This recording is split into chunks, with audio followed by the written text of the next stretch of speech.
Today we're going to discuss strict enforcement policing and why it sounds good until it happens. Imagine driving to work or school tomorrow morning. You are traveling 5 miles per hour over the speed limit. You roll through a stop sign just a little too quickly. Your registration expired yesterday. Your window tint is slightly darker than the law allows. You glance at your phone while stopped at a red light. An officer sees every one of those violations. Instead of giving you a warning or overlooking the minor infractions, the officer writes every citation allowed under the law. Now imagine that happens to everyone. At first, that may sound fair. After all, shouldn't police simply enforce every law equally? The answer is more complicated than many people realize.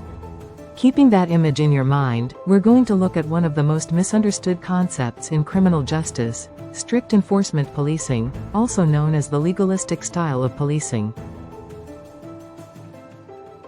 Political scientist James Q. Wilson identified 3 broad styles of policing in his classic work Varieties of Police Behavior. They are watchman style, legalistic style, service style. The legalistic style, often called strict enforcement, emphasizes enforcing the law whenever violations are observed. Officers rely less on personal discretion and more on formal legal action through arrests, citations, and criminal charges. At first glance, this seems like the fairest approach. Everyone is treated the same. No favoritism, no special treatment, just enforce the law. Simple, right? Well, not exactly. Here's the problem. Modern societies have thousands of criminal laws, traffic laws, local ordinances, municipal codes, and regulatory violations. Every day, millions of Americans technically violate some law. People speed, jaywalk, fail to signal. They forget to renew registrations, park too close to intersections, and violate leash laws. Some act disorderly in public, carry minor amounts of substances, drink a little too much at a bar, and the list goes on, from minor to the more nuanced and serious. If police enforced every violation they observed, the criminal justice system would grind to a halt, the courts would become overwhelmed, and jails would quickly exceed capacity. Officers would spend nearly all of their time writing reports instead of responding to emergencies. In reality, full enforcement simply isn't possible.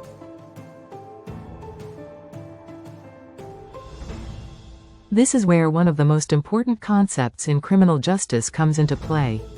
That is, police discretion. Discretion is the ability of officers to decide how to respond to a particular situation. Should they issue a warning?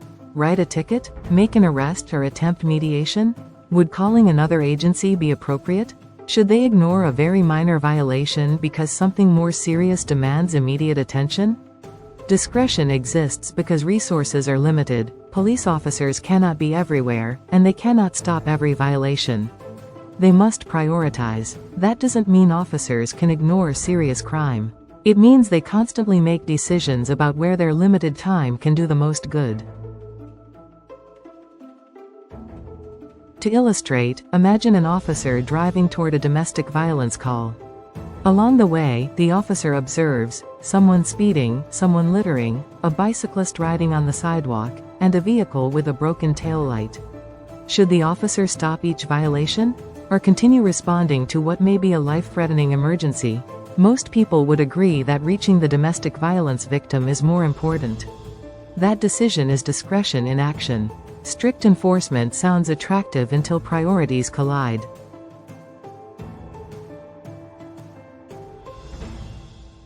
That doesn't mean strict enforcement has no advantages. Supporters argue that it promotes consistency. If everyone receives the same treatment for the same violation, accusations of favoritism may decrease.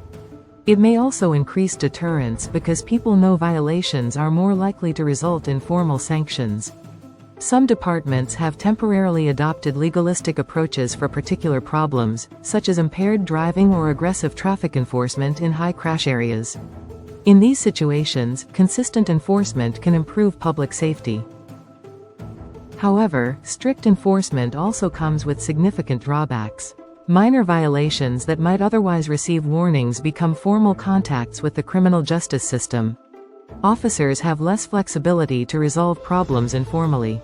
Communities may begin viewing police as focused on punishment rather than problem solving. The number of arrests, citations, and court cases increases dramatically.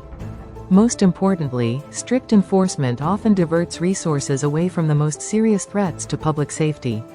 Modern policing therefore involves constant balancing because not every violation deserves the same response. And not every situation is identical. Today's policing scholars generally view Wilson's three policing styles discussed earlier as ideal types rather than rigid categories.